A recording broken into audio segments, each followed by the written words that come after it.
In the last 24 hours, the emerging U.S. agreement with Iran dominated headlines, alongside shifts in South Asia diplomacy.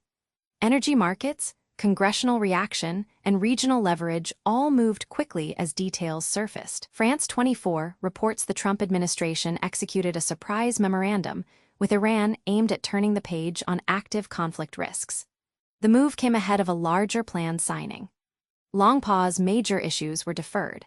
The agreement could reopen energy routes and ease pressure on global oil prices, though verification details remain thin, and future talks will test whether U.S. leverage holds. AP News says the United States lifted its naval blockade of Iranian ports following the interim agreement. Tankers can now transit the Strait of Hormuz again after months of restrictions. Pause-restored flows may lower crude benchmarks and ease U.S. gasoline costs, but sustained deterrence will depend on whether Iran meets its commitments during the new 60-day window. Al-Monitor reports Republican lawmakers publicly criticized the interim Iran deal once more details emerged. The agreement seeks to halt hostilities, but faces resistance over sanctions relief and verification.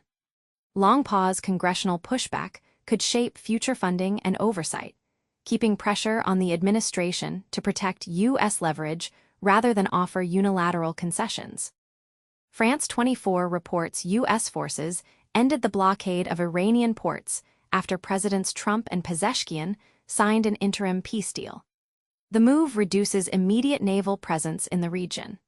Pause lower oil shipments could trim pump prices for American drivers, yet alternative deterrence measures will be needed to guard against renewed tensions in the Strait of Hormuz.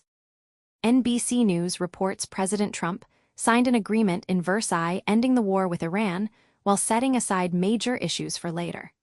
The deal affects energy transit through the Strait of Hormuz. Long pause, it preserves U.S. flexibility to focus on domestic priorities, though household fuel costs will stay sensitive to whether Iranian oil exports expand without stronger verification. Here is your AFBytes national weather update. In Chicago, 66 degrees and mostly sunny. In Dallas, 95 degrees and mostly sunny. In Los Angeles, 73 degrees and mostly cloudy. In Atlanta, 76 degrees and showers and thunderstorms. That is a look at conditions across the country. Thanks for listening. Be sure to follow and share America Forever Bites.